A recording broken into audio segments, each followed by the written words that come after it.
안녕하세요. 저는 30대 후반의 여성이에요. 이곳의 사연을 들으면서 제 이야기를 보내볼까 생각했지만 제 주변 사람들 중에서도 측근들만 알고 있는 이 부끄러운 이야기를 남들에게 한다는 게 쉽사리 용기가 나지 않았어요.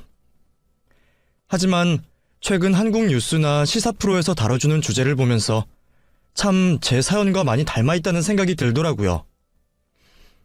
물론 저도 제가 직접 경험하기 전까지는 상상하지도 못했던 일이라 저에게 이런 일이 생길 줄 몰랐지만 말이죠. 조금만 자세히 찾아보면 우리 주변에 자주 벌어지는 이 끔찍한 일들을 여러분께서는 겪지 않았으면 하는 바람에 제 사연을 보내볼까 합니다. 제 어릴 적부터 지금까지 전문직에 종사하고 계시는 부모님 밑에서 태어난 전 경제적으로 부족함이 없이 자랄 수 있었습니다. 경제력이 받쳐주셨던 부모님은 제 교육에도 관심이 많으셨어요. 부모님의 열린 교육관 덕분에 어린 시절부터 다양한 경험을 할 수 있었던 전 또래 친구들에 비해 어린 나이부터 세상을 보는 눈이 넓어졌고 뭐든 도전해보는 성격을 가지게 되었습니다. 학교 생활을 하게 되면서도 학업 이외의 취미들에도 여러 지원을 해주시던 부모님 덕분에 저는 대학 입학을 하고 나서 제가 해보고 싶었던 사업을 해볼 수 있었어요. 아르바이트로 모은 작은 목돈으로 시장에서 옷을 사입해와 인터넷에서 파는 쇼핑몰을 하게 된 거죠. 저도 제대로 된 사업이라기보다는 소소한 용돈벌이 겸 경험을 쌓기 위해 시작한 일이었는데 날이 갈수록 구매해주시는 고객들도 많아지고 단골까지 생기며 꽤나 큰 수익을 벌 수 있게 되었어요. 가벼운 마음으로 시작한 사업은 사업 초반과 비교할 수 없을 정도로 늘어난 매출과 세무에도 따로 신경을 써야 할 만큼 어엿한 사업체가 되어 있었고 저는 여러 직원을 책임지어야 하는 사장이 되어 있었죠.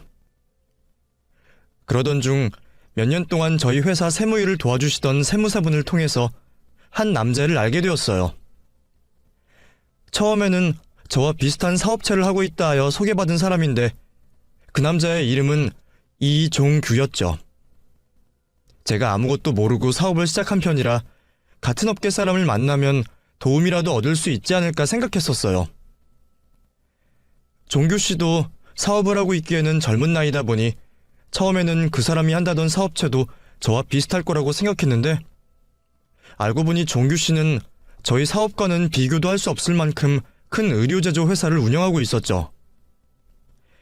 부모님께 이어받아 2대째 회사를 운영한다는 종규 씨와는 사업 관련으로 만나 이야기를 나누고 친분을 쌓게 되었습니다. 비슷한 나이 또래에 같은 분야에서 일을 하다 보니 할 말이 많아 말이 길어졌고 처음 만난 날부터 자연스럽게 같이 저녁도 먹고 간단한 음주도 하게 되었어요. 그날 이후로도 자주 만나게 되었고 젊은 나이에 책임감 있는 모습과 선한 모습을 보며 종규 씨에게 마음이 가기 시작했죠. 전 괜한 내숭 떨지 않고 제 마음을 종규 씨에게 표현하게 되었고 다행히 저에게 호감이 있던 종규 씨와 진지한 연애를 시작하게 되었습니다. 연애를 시작한 우리는 생각보다 빠르게 서로에 대한 확신을 가지게 되었고 경제적으로도 자립했던 상황이라 일찍이 결혼 이야기를 나누고 있었어요. 비교적 이른 나이에 결혼이었지만 서로 모자라지 않은 집안과 저와 남편 모두 경제적으로 독립했기에 결혼을 하고도 큰 문제 없이 행복하게 지내고 있었죠. 결혼 생활을 시작하게 되면서 쇼핑몰을 다른 사람에게 매매하게 되었고 사업하는 남편을 위해 내조하며 본래 하고 싶었던 공부를 이어가게 되었습니다. 결혼하고도 한동안은 문제없이 사업을 이어가던 남편은 언젠가부터 사업을 확장하기 시작했어요. 기존 회사와는 관련 없던 사업들까지 문어발식으로 확장하던 남편은 결국 새롭게 시작한 사업들이 하나둘씩 실패하게 되면서 경제적으로 큰 어려움이 생기기 시작했습니다. 처음에는 혼자선 역부족이었는지 시부모님의 도움을 받아 겨우 해결하던 회사 자금이 그마저도 점점 부족해지면서 큰 고민에 빠지게 되었어요. 저는 남편의 상황을 늦게 알아차리고 우선은 급히 막을 수 있게 제가 가지고 있던 돈으로 남편을 도와주기 시작했습니다. 이미 시부모님과 제가 많은 금액을 도와줬기에 다른 사업들을 그만두고 기존에 하던 일에만 집중한다면 이전처럼 돌아가는데 문제가 없었을 거예요. 그런데 남편은 오기가 생겼는지 계속해서 새로운 사업을 시도했고 그때마다 번번이 실패를 하고 있었죠. 그러면서 점점 저에게 금전적으로 기대는 걸 너무 당연하게 생각하더라고요. 아우, 술 냄새야. 당신 술을 얼마나 마신 거야? 내일 회사 출근 안 해? 잘 굴러가는 회사를 왜 걱정해? 지금 걱정할 건 딴 사업인데. 말이 나와서 말인데, 당신 돈 좀 더 빌려줘. 그만해, 당신. 또 무슨 일을 벌이려고 그래? 그냥 아버님 물려주신 회사 하나라도 잘 운영할 생각해. 아이씨, 그게 무슨 말이야? 이제 막 반응 오려고 하는데. 너 지금 나 무시하냐? 나도 할 수 있어. 그러라고 유학까지 가서 공부하고 온 거 아니야? 나 당신 때문에 시부모님 똑바로 쳐다볼 수도 없어. 그리고 시부모님이 얼마나 해주셨는지 모르겠지만 내가 빌려준 것만 몇 억이야. 근데 여기서 더 달라고? 나도 더 이상은 안 돼. 야, 너 쇼핑몰 잘 팔았잖아. 그러면 돈 나올 구멍 더 있을 거 아니야. 그리고 그깟 몇 억 가지고 생색이냐? 내가 잘 되면 장인어른이나 당신이나 다 좋은 거 아니야. 능력도 없이 사업만 벌려놓으면 뭘 해. 가지고 있는 사업이나 잘해도 모자란 판에. 뭐? 너 지금 말 다 했냐? 제가 더 이상 돈을 빌려주지 않자 남편은 점점 화를 내기 시작했습니다. 처음에는 단순한 언어폭력으로 시작되었던 것이 날이 갈수록 심해지더니 어느 날부터 제게 위협을 가하며 직접적인 폭력을 사용하려고 했어요. 하다하다 손찌검까지 하려는 남편을 보게 된 전 그날 바로 부모님 댁으로 피신했고 당장 남편과 이혼을 진행했습니다. 미안해, 민지야. 내가 술을 먹어서 감정 격해졌나 봐. 나 한 번만 용서해줘라. 우리가 이렇게 쉽게 헤어질 수 없잖아. 서로 얼마나 사랑했는데. 내가 사업이 잘 안 되니까 힘들어서 그랬어. 나 이제는 당신이 하라는 대로 할게. 그동안 일은 없었던 일로 하자. 어? 뭐? 이제 와서 실수라고? 말이 되는 소리를 해. 그때 당신 그렇게 취하지도 않았고 충분히 사리분별할 수 있었어. 욕하는 거야 감정이 격해져서 했다고 치자. 아무리 그래도 손까지 올리는 건 나 절대로 받아들일 수 없어. 그럼 정말 나랑 이혼하겠다는 거야? 내가 다 잘못했다고 하잖아. 실수였다니까? 실수가 아니라 미수겠지. 사실 내가 이번에 도망 나와서 다행인 거지. 당신 이전부터 폭력적인 모습 보여줬잖아. 당신 사업 안 풀릴 때마다 괜히 윽박 지르고 욕하면서 공포 분위기 조성하고 걸핏하면 물건 부수고 욕하고 그러다 이번에는 손까지 올렸지. 그런데 이번에 내가 그냥 넘기면? 다른 건 몰라도 나 가정폭력범과 살 수 없어. 뭐? 가정폭력범? 이게 미쳤나? 야, 사람을 몰아도 범죄자로 몰아? 네가 나랑 헤어지고도 잘 살 수 있을 것 같아? 내가 그걸 뻔히 보고 있을 것 같냐고? 나랑 이혼하기만 해봐. 분명히 말하지만 나 어릴 때부터 당한 거 있으면 배로 갚아주는 놈이야. 감당할 자신 있으면 어디 해보라고. 결혼을 하고 나서도 저에게 화 한 번 내지 않던 사람이었는데 제가 사람을 너무 빨리 판단했나 봅니다. 결국 이혼 합의를 하러 만난 자리에서도 소동을 피운 남편은 주변 사람들의 신고로 저와 분리될 수 있었고 저는 부모님 집에서 지내며 이혼을 진행해 나갔습니다. 하지만 남편은 이혼 소송 중에도 집요하게 수십 수백 번이나 저에게 연락을 해왔고 그때마다 지킬 박사와 하이드처럼 전혀 다른 사람 같은 양면의 모습을 보여주었습니다. 한없이 순한 양처럼 굴다가도 제가 조금이라도 자신의 말에 거역하거나 의도대로 행동하지 않으면 절 죽일 것처럼 대하는 남편의 모습을 지켜보며 그런 결혼 생활을 이어가는 건 미친 짓이라 생각했어요. 다행히 남편과는 무사히 이혼을 할 수 있었고, 이혼 후 저도 제 삶을 다시 찾는 듯 했죠.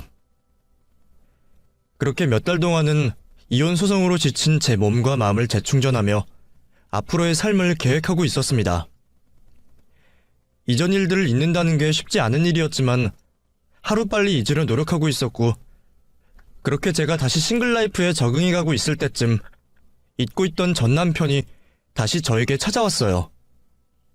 이혼 과정 중 스트레스로 인한 폭식으로 살도 많이 찌고 건강도 많이 망가졌던 제가 새로운 마음으로 헬스장을 등록하고 다니고 있었는데, 그걸 어떻게 알았는지 전 남편이 우연을 가장해 저에게 접근한 거였죠.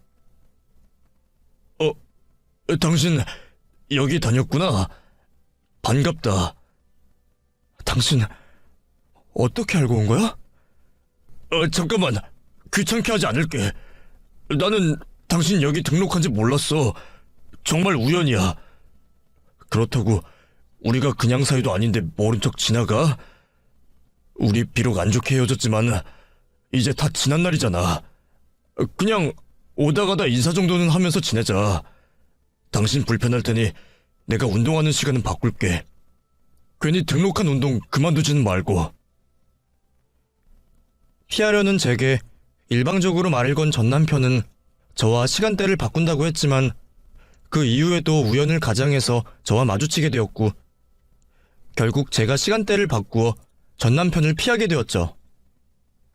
그 이후 전 남편과 마주치지 않게 되자 그제서야 혹시 제가 예민하게 굴었는지도 모르겠다라는 생각을 하게 되었어요.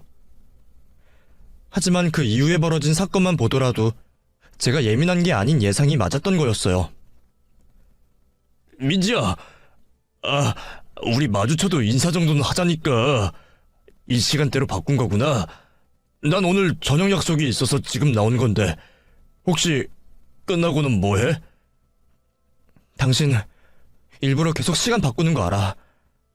당신 말처럼 우리 안 좋게 이혼한 거잖아.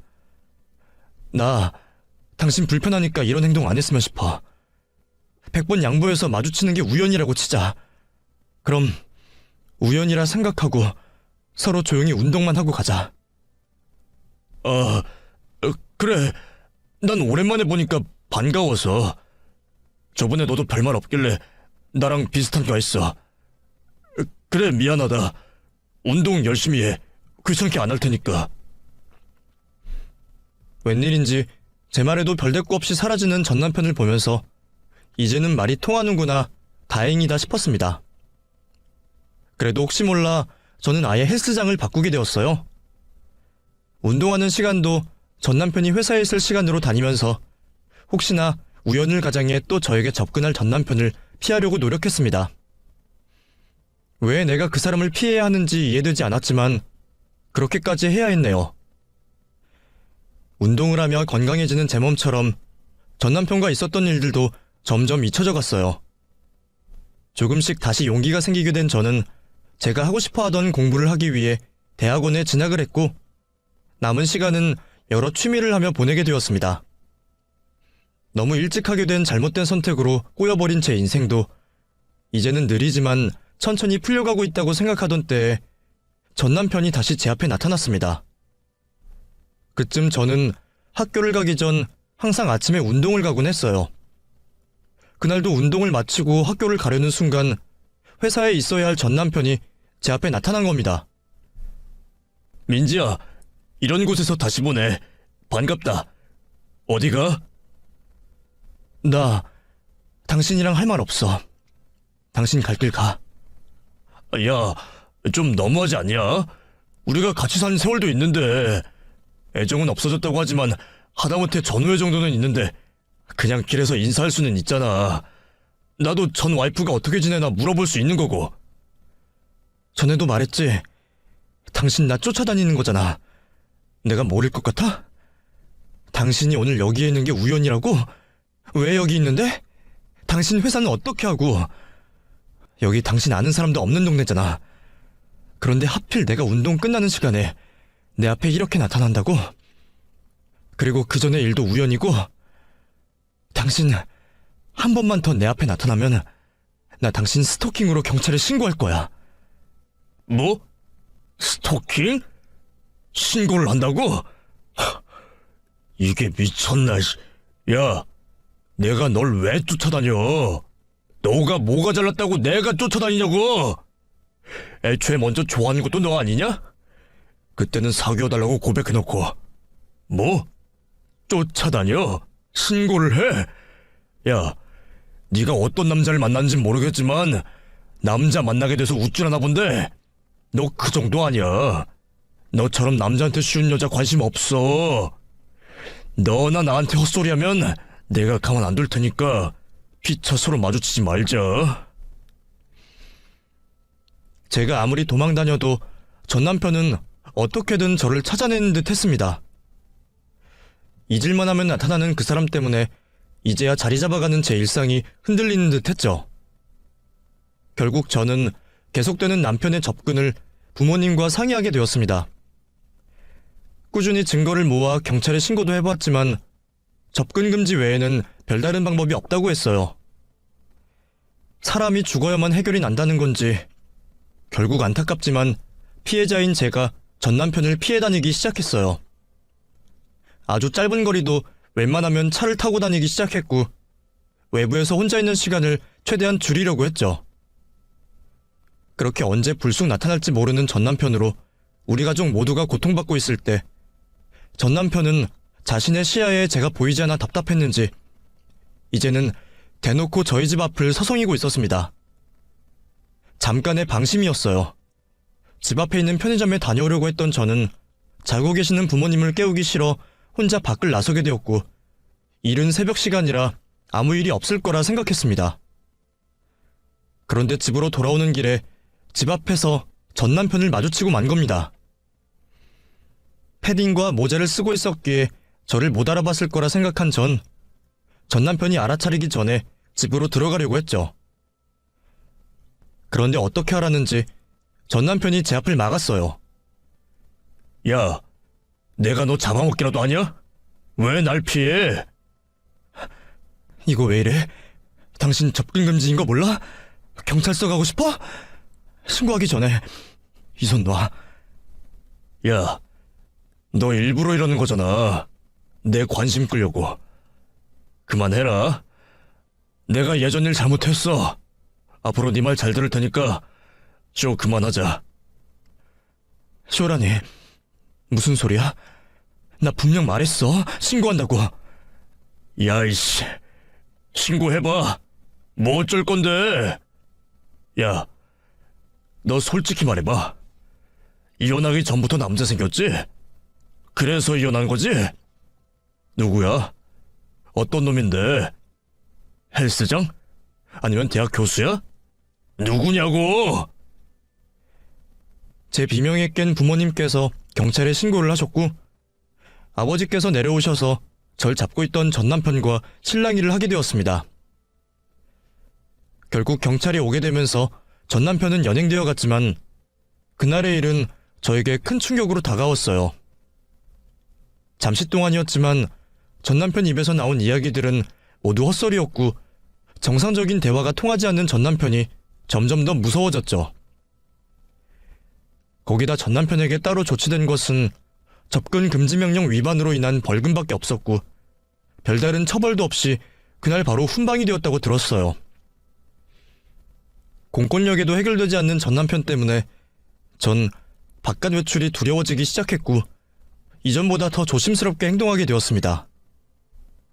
불안한 마음에 전 남편이 없는지 하루에도 몇 번이나 창밖을 몰래 확인해야 했고 나갈 일이 있으면 꼭 누군가와 동행을 하게 되었죠.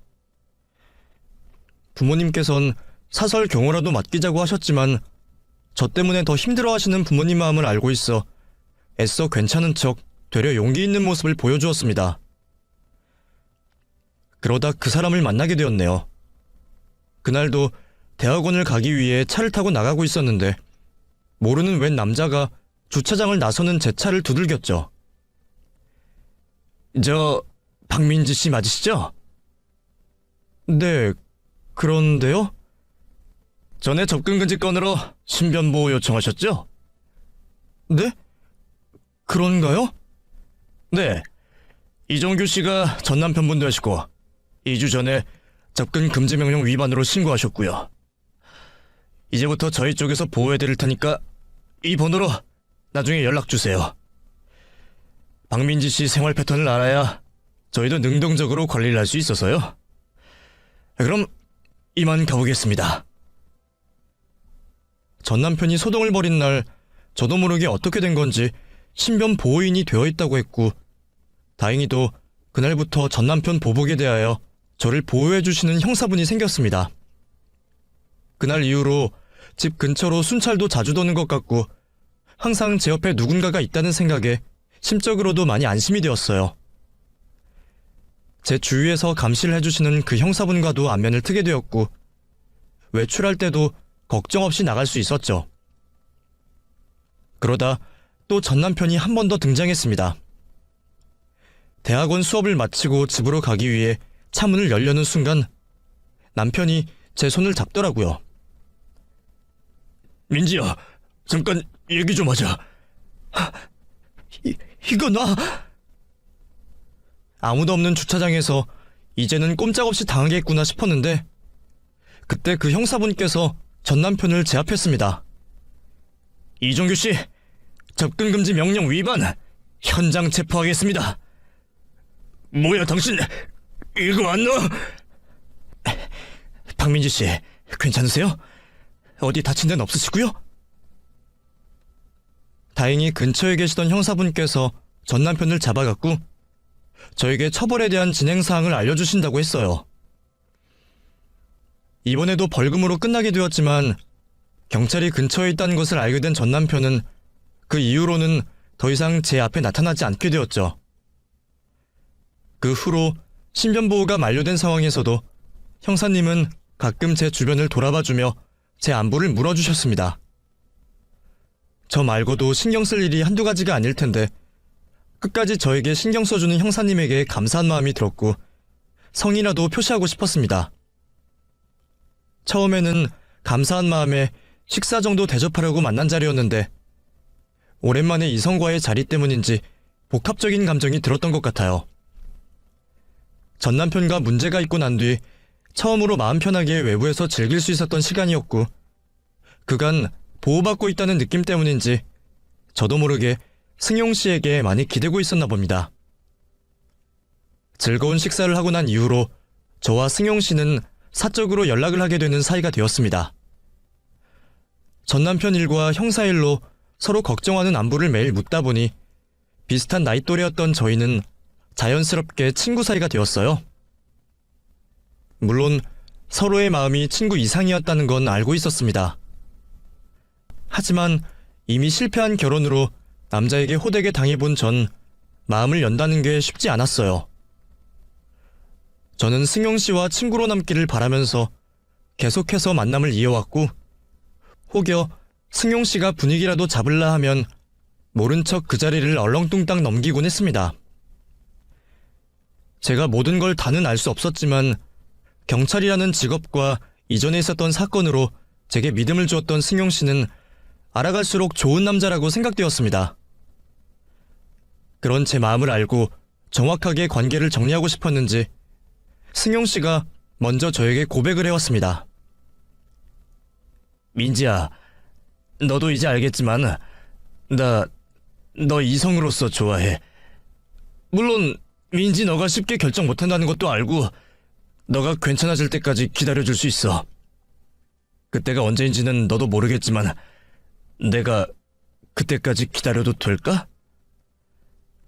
미안해 오빠. 오빠 말처럼 아직 나는 누군가를 만날 준비가 안 된 것 같아. 이전 내 과거의 일이 너무 충격이었나 봐. 오빠한테 기다려달라는 말 내가 너무 이기적인 거라 할 수도 없고. 아니야. 솔직히 이야기해줘서 고마워. 그거면 됐어. 네가 나를 어떻게 생각하는지 말이야. 사실 내 일방적인 짝사랑 아닐까 생각했거든. 단순히 친구로서 나를 생각한다고. 그러면 난 이제 기다릴게. 너무 부담스러워하지 말고 우리 이전처럼 편하게 지내자. 승용 오빠는 제 기약 없는 상처가 아물 때까지 기다려준다고 했습니다. 어느 여자가 그런 감동적인 말을 듣고 넘어가지 않을 수가 있겠어요? 하지만 제 몸과 마음은 아직 트라우마를 떨치지 못했는지 저희는 친구로 오랜 시간을 보냈습니다. 그러다 오빠의 변함없는 모습에 드디어 연인이 되었죠. 긴 시간 끝에 연애여서 그런지 아니면 처음부터 만났어야 할 인연이었는지 오빠와 저는 마치 오랜 시간 동안 만나왔던 연인처럼 모든 게 잘 맞았습니다. 정말 신기하게도 모든 취향이 저와 비슷했어요. 이전에 친구 사이로 만남을 이어올 때도 서로의 취향이 비슷하다고 생각했지만 연인이 되어서 더 자세히 알게 된 오빠는 정말 거의 똑같을 정도로 좋아하는 것들이 비슷했죠. 처음 오빠 혼자 살고 있는 집을 갔을 때도 그랬어요. 오빠! 이 장식장이랑 테이블 나도 있어! 랜턴 등도 똑같네? 와, 진짜 신기하다! 정말이야? 나는 내 주변에 산업 디자인 하는 친구가 있어서 만나면 이것저것 설명해주거든. 그러다가 마음에 들어서 구매했는데 그러게 하나 정도는 모르겠는데 이렇게 많이 비슷한 거면 정말 신기하네. 그러니까 이것 재고도 많지 않아서 나도 구매하고 나서 2주인가? 지나서 받았는데 가격도 비싸고 말이야.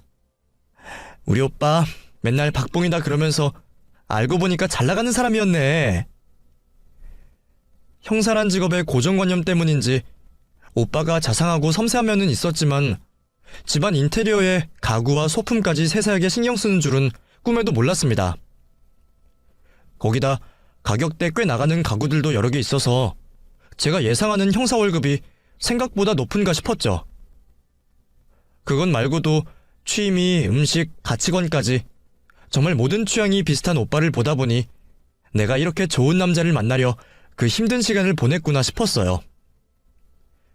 거기다 이혼 이후 저는 제가 존경할 수 있는 남자를 바래왔는데 오빠는 딱 그런 모습에 부합했죠. 어느 날 저에게 먼저 자신을 위해서 주말에 고생을 해줄 수 있냐며 물어온 오빠는 저를 데리고 보육원으로 향했어요. 그리곤 거기서 함께 아이들과 놀아주며 봉사활동을 했죠. 저도 얼떨결에 부족하지만 제가 할 수 있는 일을 했고요. 알고 보니 오빠는 이전부터 봉사를 다니고 있었고 자기가 느꼈던 보람을 저에게도 느끼게 해주고 싶었나 봅니다. 형사일로도 바쁠 텐데도 오빠는 저뿐만 아니라 모든 사람에게 도움을 주고 싶어하는 제가 존경할 수 있는 사람이었습니다. 천생연분인 듯한 오빠와의 만남이 행복했고 부모님께서도 이혼 이후 좀처럼 안정을 찾지 못하던 제가 오빠로 인해서 변해가자 새로운 만남에 대한 걱정을 그만두셨어요. 그렇게 저는 오빠와 새로운 인생을 그리기 시작했고 결혼 준비를 시작했죠. 늦둥이의 외아들이었던 오빠는 경찰이 된 이후 부모님 두 분을 떠나보내드렸기에 저는 오빠의 부탁대로 소박한 결혼식을 하기로 했습니다. 저 또한 이혼과 전남편의 일로 인해 일반적인 결혼식은 부담이 되었기에 오빠의 말을 따르기로 했습니다. 크기와는 상관없이 그 어느 날보다 감동스럽고 행복한 결혼식을 마친 우리 부부는 예상처럼 행복한 신혼생활을 보낼 수 있었어요. 서로 알고 지낸 시간이 길어서 그런지 결혼 전에도 이야기를 나눈 것처럼 우리의 아이를 빨리 가지고 싶었어요. 저는 건강한 몸으로 우리 아이를 가지고 싶었고 임신 계획을 세우고 난 뒤부터 운동과 식단 관리를 하면서 지내게 되었죠. 직업 특성상 바빴던 오빠는 저를 도와주지 못한다며 매번 미안해했어요.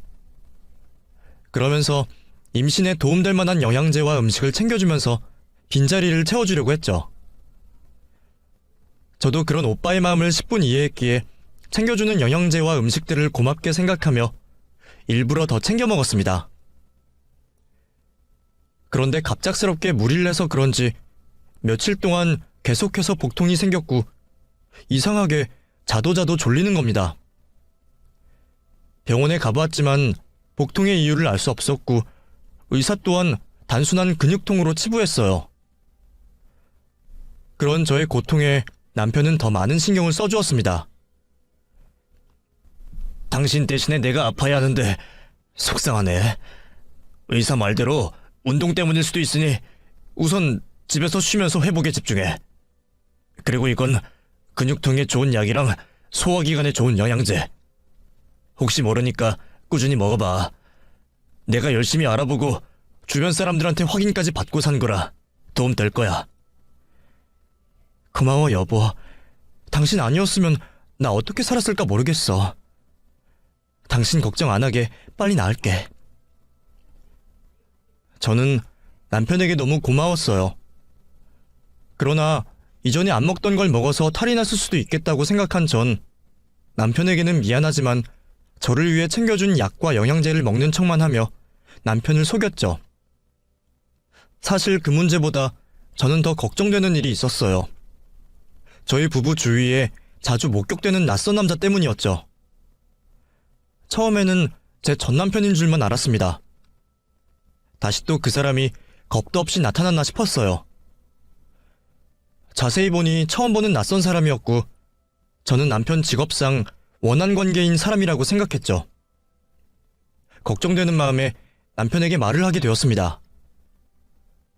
오빠, 왜 요즘에 계속 어떤 남자가 우릴 지켜보는 것 같아? 어디 갈 때마다 우리 주변에 있다니까? 혹시 오빠 일에 관련된 범죄자 아니야? 우리 보복하려고. 내가 강력반도 아니고 그런 원한 살 일이 뭐가 있어. 걱정하지 마. 그런 일 절대 없어. 혹시 모르잖아. 불안해서 그렇지. 내가 봤을 때는 임신 때문에 너무 신경 쓰니까 신경 과민인 것 같아. 민주야, 네가 우려할 만한 일은 없으니까 너무 신경 쓰지 마. 남편은 절대 그럴 일 없다며 호언장담했고 저는 그런 남편 모습에 어쩔 수 없이 입을 다물었죠. 하지만 그 남자는 더 대담하게 저희 집 앞까지 와 있었어요. 다른 곳도 가지 않고 3일 내내 그곳에 숨어서 우리 부부를 훔쳐보던 남자를 보던 저는 남편 말만 믿고 그냥 넘어가선 안 될 거라 생각했습니다. 그렇게 저는 집을 나와 그 남자의 정확한 위치를 파악하고 경찰에게 전화하려고 했어요. 그때 그 낯선 남자가 저에게 먼저 말을 걸었습니다. 박민지 씨죠? 당신 남편 조심하세요. 그리고 더 자세한 건 다른 곳에서 알려드릴 테니 이 번호로 연락 주세요. 짧은 시간 스쳐가면서 말을 한 남자는 마치 다른 사람이 보면 안 되는 것처럼 제게 몰래 명함을 주곤 그 자리를 서둘러 떠났어요. 모르는 남자의 입에서 남편이라는 말이 나와 당황스러웠고 더욱이 남편을 조심하라는 그 말이 뭔가 모르게 느낌이 좋지 않았어요. 저는 한참의 고민 끝에 남자가 준 명함을 확인했습니다. 회사에 전화를 걸어 해당 이름을 가진 직원이 있는지 확인을 하게 되었고 신원을 확인한 후 저는 그 남자에게 전화를 걸었습니다. 전화로 말해준 약속 시간과 장소로 나간 저는 초조하게 그 남자를 기다렸습니다. 기다리면서도 제가 그곳에 있는 게 맞는가 싶었어요. 내가 내 불안 때문에 남편을 믿지 못하고 그 자리를 나와 있는 게 남편에게 못할 짓 같아서 이건 아니다 싶어 자리를 일어서려고 했습니다. 때마침 도착한 남자는 자신을 보험조사관이라고 소개했고 저에게 믿을 수 없는 이야기를 해주었습니다. 박민지 씨죠? 저는 지급 중지된 양승용 씨 보험금 관련으로 배정받아 조사하고 있는 보험조사관 최도홍이라고 합니다. 양승용 씨가 지금 2건의 보험금 관련으로 조사를 받고 있습니다. 네? 보험금이요? 저희 남편이 조사하는 게 아니고요? 보험금 이야기를 듣자 저는 남편 걱정이 먼저 되었어요. 무슨 건강에 이상이 있나 싶었거든요. 상황을 아예 모르시는 듯한데 제가 양승용 씨가 관련된 건의 경우 조사 중이라 자세히 설명하긴 어렵고 저희 쪽에선 양승용 씨 지급 중지 2건 다 보험 사기로 보고 있습니다. 조사를 더 해봐야겠지만 그중 한 건은 경찰에 수사 요청해야 할 수도 있고요. 저희 남편이 경찰인데 무슨... 잘못 알고 계신 것 같은데 양승용 씨 경찰 아닙니다. 지금까지 알아본 것으론 무직이에요.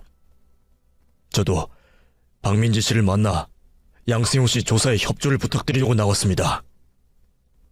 이전 건 둘 다 보험 사기가 맞다면 박민지 씨도 위험합니다. 혹시 양승용 씨 권유로 보험 든 적 없으세요? 그 이후에 이상한 점은 없으시고요. 낯선 남자는 제가 전혀 몰랐던 남편 이야기를 하고 있었어요. 낯선 그 사람이 하는 말을 믿고 싶지 않았지만 저에게 보여준 증거들이 사실이라는 것을 알려주고 있었죠. 그걸 보게 된 저는 최근 저에게 벌어진 건강 이상 문제들을 의심하지 않을 수가 없었습니다. 너무 무서워서 당장 신고를 하겠다는 제게 보험조사관이 말을 해줬어요. 신고하셔도 범죄를 증명하는 데 쉽지 않을 거예요. 지금이라도 이상한 점을 알아차리셨다면 다행이지만 앞으로가 더 중요합니다.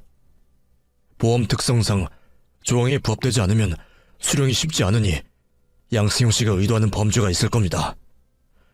사고라던가 질병 사망 같은 건 말이죠.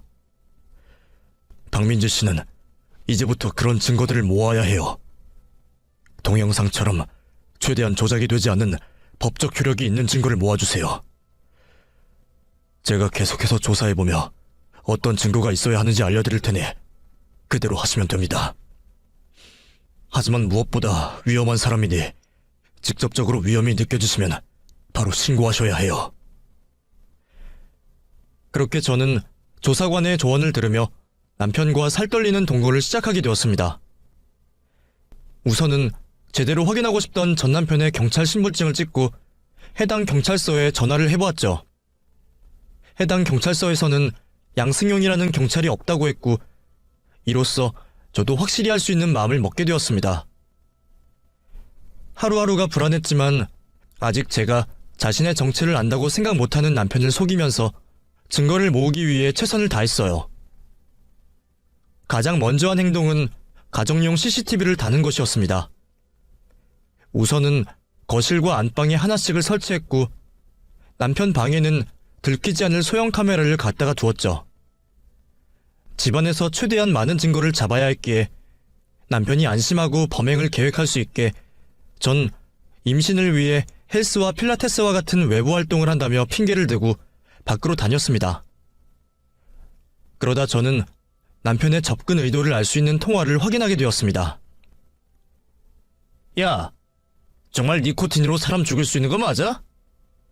내가 쓰는 수면제만도 못하다니까? 수면제는 졸려하기라도 하지 니코틴 가지고 배만 아파한다니까? 정말 이러다가 공칠 수도 있어. 어차피 주변 사람들도 의심 못하고 있으니까 과감하게 해봐야겠어. 네 말대로 보험금 그거 몇 푼이나 된다고? 오히려 다른 사람들 눈치채기 전에 임신 우울증으로 꾸며서 재산 받고 튀는 게 낫겠어. 이 멍청한 년한테 붙잡혀서 몇 년 동안 고생이야. 어쨌든 네가 계속 바랬던 것처럼 속전속결로 보내버릴 테니까 좀만 기다리세요, 이종규 씨. 네? 남편 입에서 나오는 비상식적인 이야기들도 충격이었지만 무엇보다 그 이름을 남편 입에서 듣게 될 줄 몰랐습니다. 이종규. 그건 바로 전 남편 이름이었죠. 아무래도 두 사람이 짜고 저를 죽이려고 하는 것 같았어요. 저는 곧 있을 위험에 보험조사관에게 연락하였지만 제가 가진 증거라곤 카메라에 찍힌 동영상과 영양제와 음식에 나온 니코틴과 수면제 성분밖에 없었어요. 이 정도 증거면 증거 불충분으로 풀려날 확률이 높았고 지금 와서 이혼을 해봤자 전 남편의 소나기에서 벗어나는 게 쉬워 보이지 않았습니다. 결국 전 모든 사실을 알고도 계속해서 증거를 모으기로 했죠. 무서웠지만 완전히 벗어나야 한다는 생각에 참아야 했습니다. 그렇게 불안한 하루를 생활하고 있을 때 남편이 여행을 가자고 했어요. 저는 그 여행이 무엇을 의미하는지 알았기에 보험조사관에게 뒤를 밟아달라 했고 저도 녹음기와 녹화할 카메라를 챙기게 되었죠. 그렇게 저도 마음의 준비를 단단히 하고 여행을 떠났습니다. 도착한 숙소에서 남편은 여느 때와 다름없이 여유있고 다정한 모습을 보였고, 그렇게 아무 일 없이 무사히 첫날이 지나가는 듯 했습니다. 저는 남편이라는 적과의 동침을 하면서 편히 쉬지도 잠 한숨 자지도 못하고 있었어요. 침대에 누워 잠을 자는 척하고 있는 그때 남편이 저를 안아 몸을 묶어왔고 방문으로 전 남편이 들어왔습니다. 반항을 할 수도 없는 저에게 전 남편은 말을 걸어왔어요. 오랜만이네, 민지야. 내가 왜 여기 있나 싶지? 무슨 일인가 싶고. 민지, 너 우리한테 당한 거야. 애초에 내가 계획한 무대라고. 네가 나를 다시 받아주고 경찰에 신고만 하지 않았어도 이런 일 생기지 않았을 텐데. 너 승용이 쟤한테 완전히 푹 빠진 것 같더라? 듬직한 경찰 신분에 널 마치 다 알듯이 취향도 똑같고 자상하고. 그게 다 누구 머리에서 나왔겠니? 네가 완벽하다고 생각한 승용이 모습이 결국 내가 만든 모습이라고.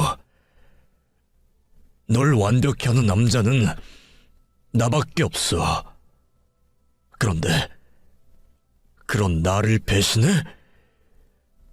나도 이제 너보다는 너네 집 돈이 필요하고, 그건 승용이 쟤도 마찬가지고. 이제 네가 벌받을 차례야, 민지야.